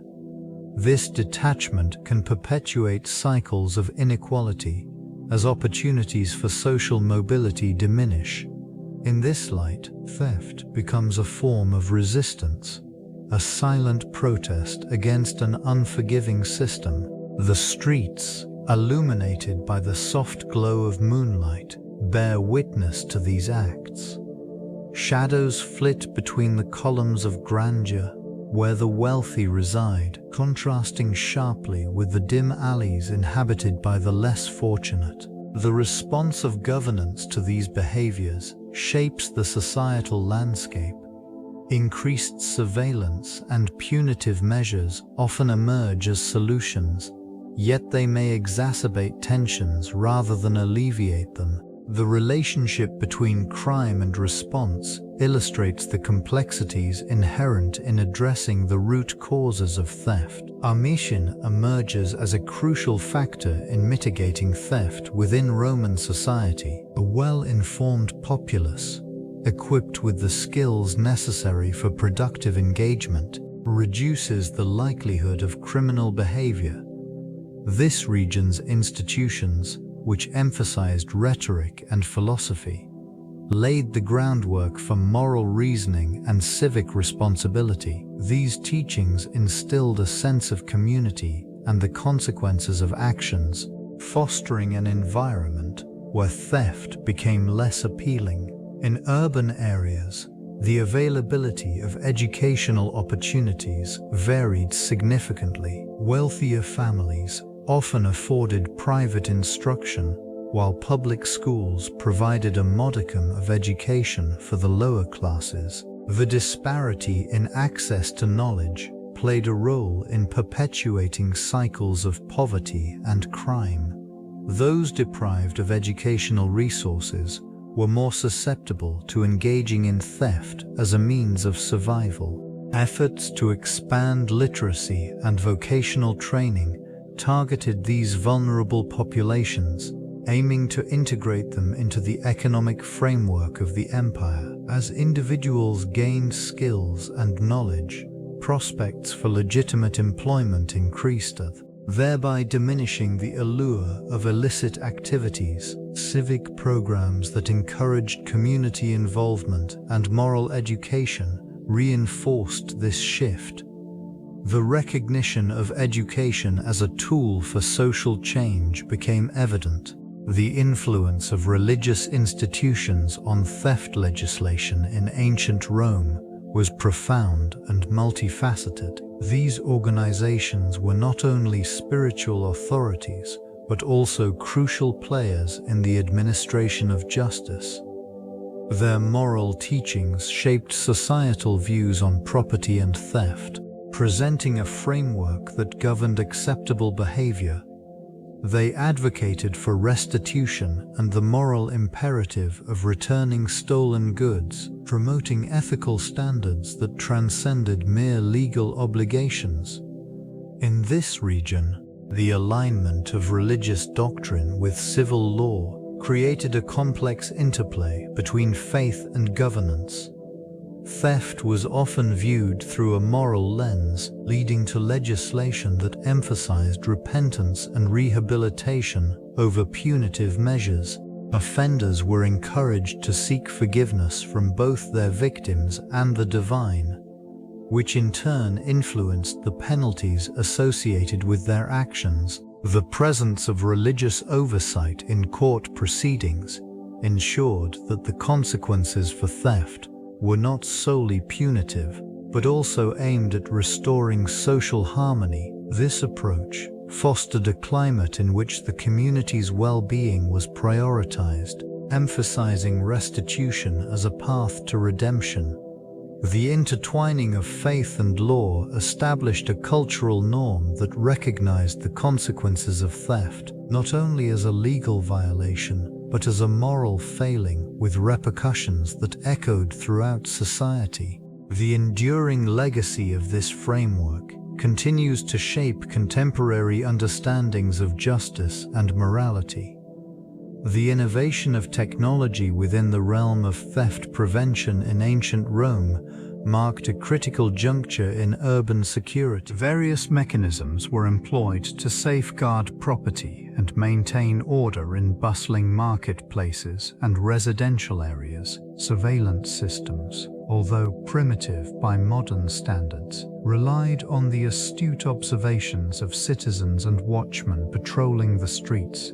Strategic placements of guards in high-traffic areas created a visible deterrent against potential offenders. Locks and fastenings were ingeniously crafted from metal, showcasing the artisanship prevalent in this era. These devices varied significantly in complexity, with some incorporating intricate designs that reflected both functionality and aesthetic appeal. The effectiveness of these locks often depended on the skill of the locksmith, and their reputation was established through the reliability of their creations. Public awareness campaigns were also initiated, fostering a communal sense of vigilance. Citizens were encouraged to remain alert to suspicious activities, promoting a culture where the collective responsibility for safety was paramount. The collaboration between local magistrates and the populace strengthened the enforcement of laws designed to deter thievery. It is noteworthy that these measures did not eliminate theft entirely, but rather adapted to the evolving tactics of criminals. The interplay between innovation and illicit activities underlined a continuous cycle of advancement in both security technologies and methods of theft, reflecting the dynamic nature of urban life in ancient Rome. Intriguing figures emerged from the shadows, each notorious thief contributing to the fabric of Roman history.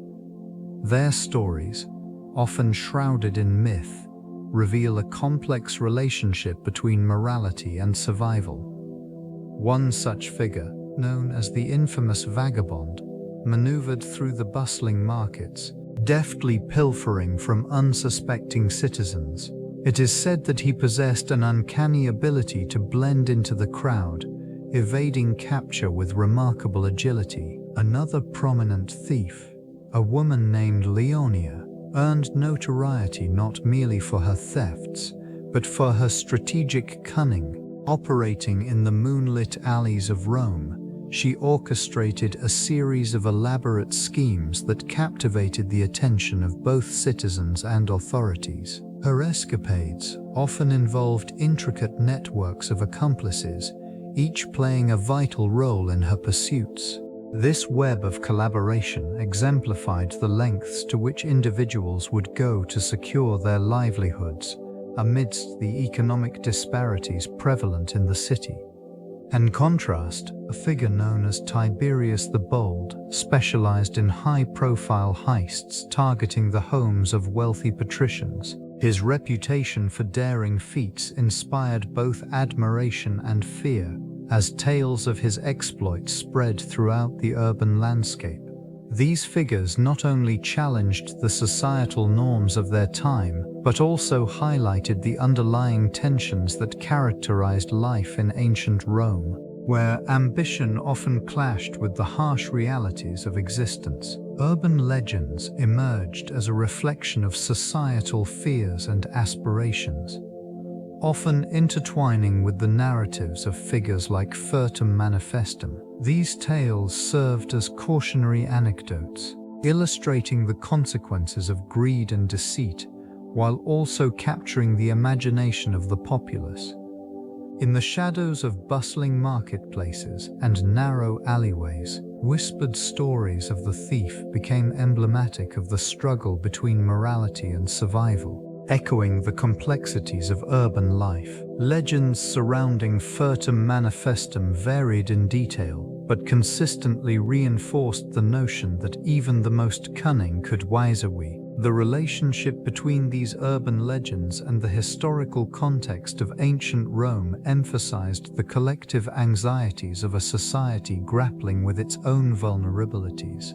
Tales circulated not only to entertain but to instill a sense of caution among citizens navigating the treacherous waters of ambition and morality. They reflected a deep-seated understanding of the potential for downfall, encapsulating the essence of a civilization caught in the delicate balance of aspiration and consequence. Cultural heritage serves as the foundation from which societies derive their identity and continuity.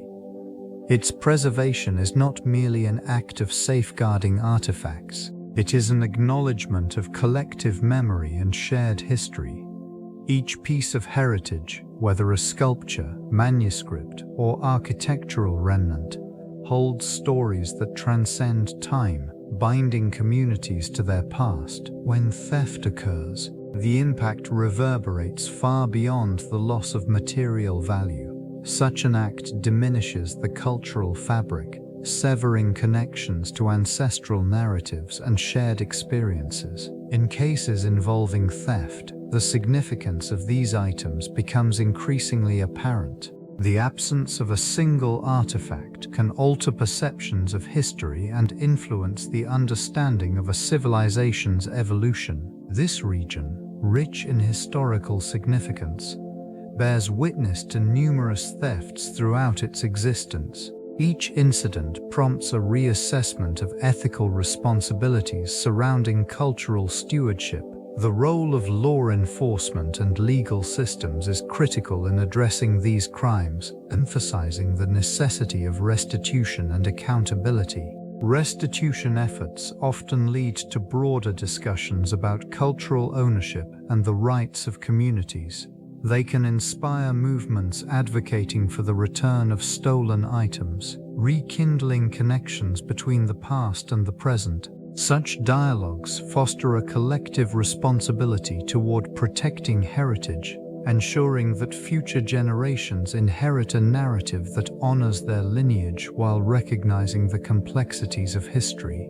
Artifacts serve as vital keys to understanding the intricate framework of theft laws in ancient Rome. These remnants, often bearing traces of daily life, provide insight into societal values and legal practices. For instance, the presence of certain tools and locks in archaeological sites reveals the sophistication of security measures. They indicate an awareness of theft and a communal effort to mitigate its occurrences. Legal texts unearthed from this region illustrate the formalized approach toward property rights. The 12 Tables, Rome's early codification of law, showcases regulations concerning theft, including definitions, penalties, and the rights of both victims and accused of due. Such documents emphasize the significance of ownership, intertwining personal and societal stakes within the legal discourse. The examination of stolen artifacts sheds light on the motivations behind theft during this era.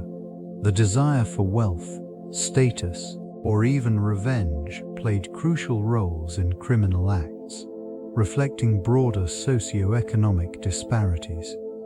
This understanding is further enriched by analyzing the context in which these items were taken. By piecing together these elements, a nuanced portrait emerges. It encapsulates not only the legal ramifications of theft, but also the cultural and moral implications that permeated Roman society. Each artifact, a testament to human behavior, continues to narrate the evolving relationship between law and ethics throughout history. The evolution of theft laws reveals significant variations across ancient civilizations. In Mesopotamia, the Code of Hammurabi established clear repercussions for theft, emphasizing restitution and social order. Penalties were often severe, reflecting the community's need for security and the preservation of property. This region mandated that one who stole should repay double the value of stolen goods, highlighting a societal emphasis on recovery rather than mere punishment. Egyptian laws also addressed theft, with a focus on maintaining social harmony.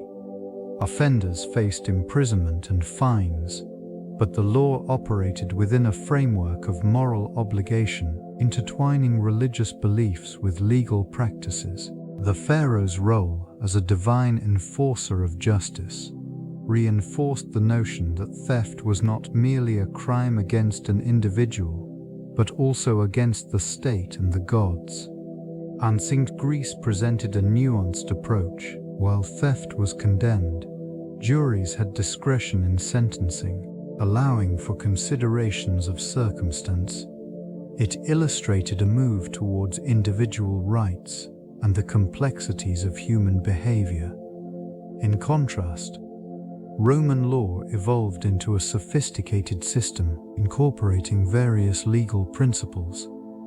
Theft was categorized distinctly, with varying penalties according to the severity of the act. These differences across cultures reflect a broader understanding of societal values, moral expectations, and the intricate balances between individual rights and communal responsibilities. The legacy of Furtum Manifestum has profoundly influenced modern legal thought, particularly in the interpretation of theft and property rights. This ancient legal doctrine established a framework wherein the act of theft was closely examined not merely as a violation of property, but as an infringement upon the social contract. Its principles have permeated contemporary jurisprudence, leading to a nuanced understanding of intent, possession, and rightful ownership. In many jurisdictions, the concept of immediate possession continues to hold legal weight, reminiscent of its Roman origins. This notion directs attention toward the relationship between the victim and the accused, emphasizing the significance of context in legal deliberations. It instills a recognition of the complexities surrounding claims of ownership, particularly in cases involving disputed property. Legislative adaptations have emerged, reflecting shifts in societal norms and values. Legal scholars often examine these adaptations through the lens of Furtum Manifestum, considering how its principles can guide current debates regarding theft, intellectual property, and digital rights. The echoes of this ancient doctrine resonate within discussions about the ethical implications of ownership and the responsibilities borne by individuals toward their communities. Thus, the remnants of Furtum Manifestum continue to shape modern legal landscapes, a testament to its enduring relevance in the quest for justice and societal harmony. This transformation in public perception has evolved significantly over the centuries.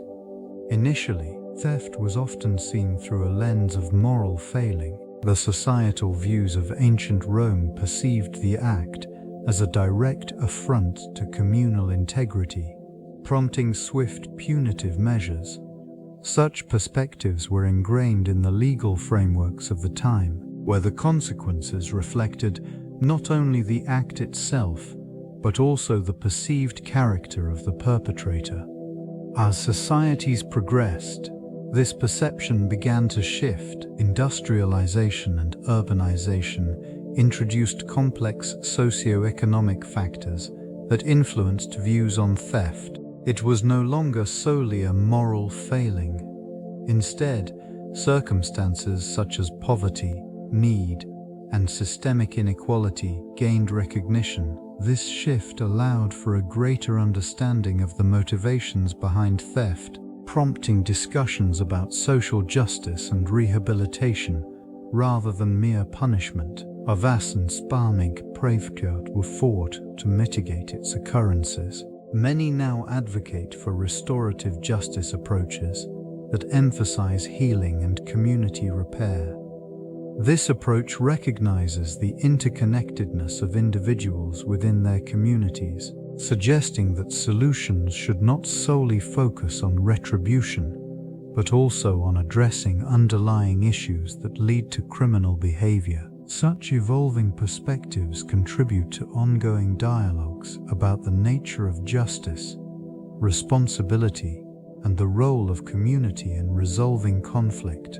Literature served as a vital lens through which societal views on theft were shaped in ancient Rome. Various texts dissected the moral and ethical implications of stealing, often reflecting broader cultural anxieties. Poets and playwrights explored themes of honor, shame, and the precarious balance between personal gain and communal integrity.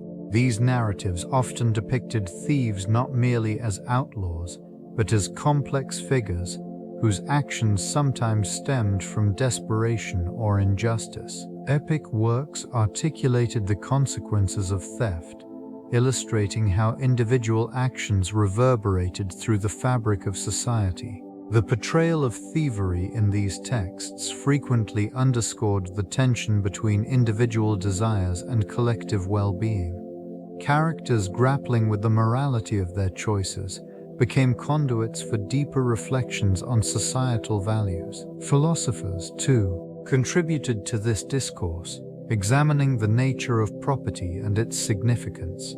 Their writings often posited that theft was not just a legal violation, but a moral failing that could undermine social cohesion. The exploration of these themes in literature created pathways for reflection and discussion, allowing citizens to confront their beliefs about justice and reparation. In such a context, the narratives surrounding theft transcended mere criminality, becoming a part of the cultural dialogue that informed legal and social reforms. The literary examination of theft thus mirrored and influenced the evolving perceptions of justice in Roman society. Economic downturns in Rome brought about significant shifts in societal behavior, particularly regarding theft. As resources dwindled and unemployment rose, desperation often pushed individuals toward criminal acts. This period saw a stark increase in theft rates, reflecting the struggles faced by many. The streets, once bustling with merchants and citizens, transformed into environments where survival dictated morality. This trend was not merely a byproduct of poverty, it also indicated a societal fracture. As the gap between wealth and destitution widened, theft emerged as a form of rebellion against systemic inequality. Those affected by economic crises frequently resorted to pilfering as a means of survival, raising difficult questions about justice and culpability. The legal response to theft during these times varied, with harsher penalties imposed on offenders in an attempt to deter crime. Yet, these measures often failed to address the root causes of the problem. In this tumultuous atmosphere, the perception of the thief evolved. No longer viewed solely as a criminal, the thief became a complex figure, embodying the struggles of a society in distress. The interplay between economic hardship and rising theft rates shaped not only the legal landscape, but also the moral compass of the populace. This dynamic resonated through literature, reflecting the changing narrative of justice in a city grappling with its own identity amidst adversity. The future of legal studies on Furtum Manifestum holds profound implications for understanding the evolution of criminal law. Scholars anticipate an increasing emphasis on interdisciplinary approaches, integrating historical context with modern legal frameworks. This integration facilitates a nuanced examination of how societal values shape legal principles over time.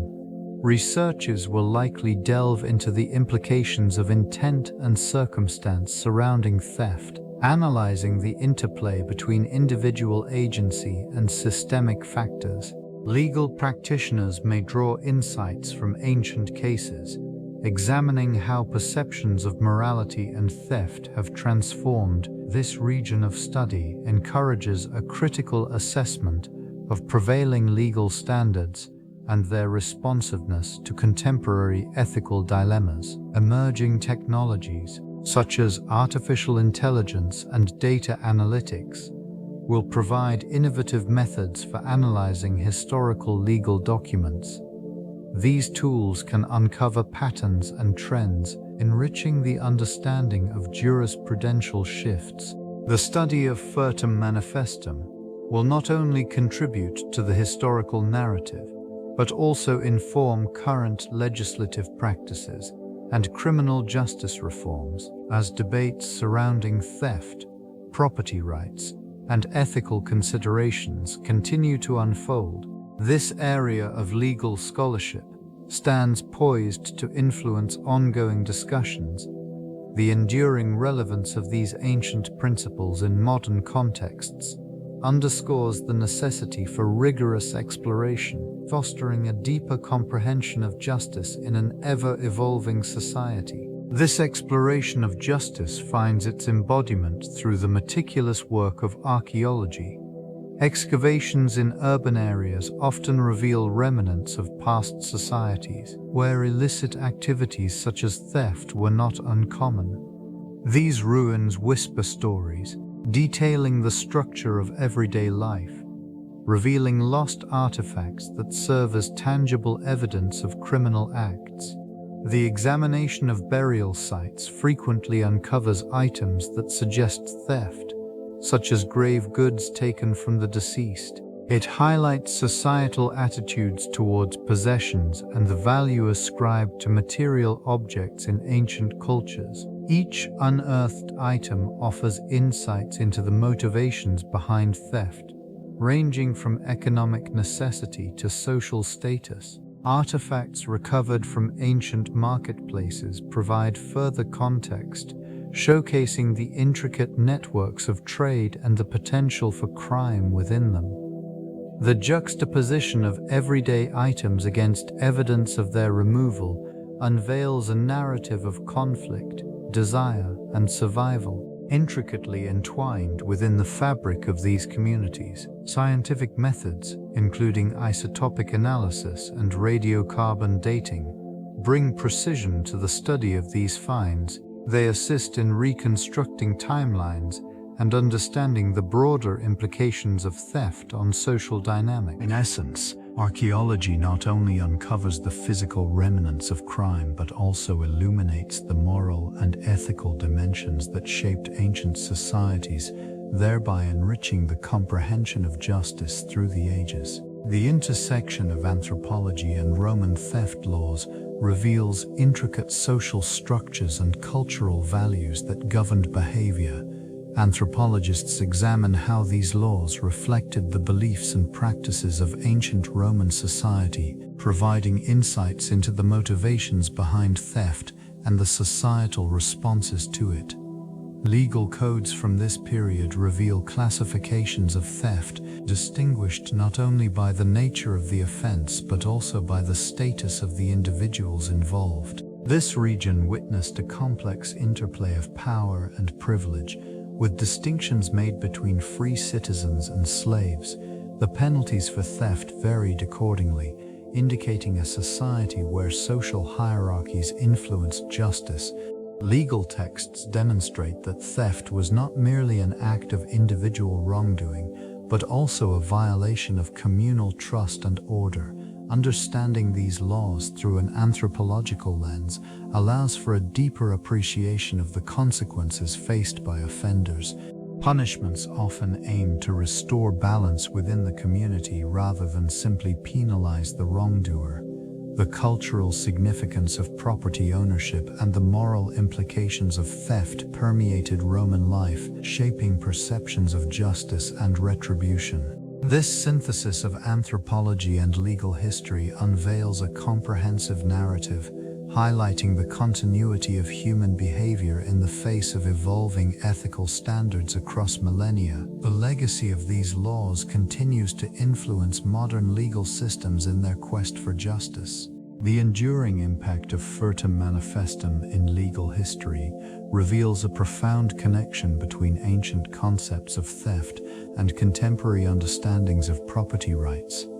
This framework established a foundation that continues to inform legal principles surrounding ownership and restitution. Its presence can be traced through various legal traditions where principles of evidence and intent remain central to adjudicating cases of theft. The Roman approach to property theft emphasized not only the act itself, but also the culpability of the thief. This dual focus has permeated modern laws, illustrating a shift from mere retribution towards a more nuanced understanding of justice. Jurisdictions today grapple with complex definitions of ownership, often invoking historical precedents that can be linked back to this ancient formulation. In the spaces between these ruins, one finds echoes of courtroom deliberations and the weight of moral responsibility. Legal scholars examine the delicate balance between the rights of individuals and the societal need for order, tracing lines back to the streets where the thief once roamed under moonlight. These reflections serve as a reminder that legal evolution is rarely linear. Rather, it comprises layers of historical context that shape present-day norms. The influence of Furtum Manifestum continues to resonate, underscoring the importance of understanding the past in order to navigate the complexities of the future.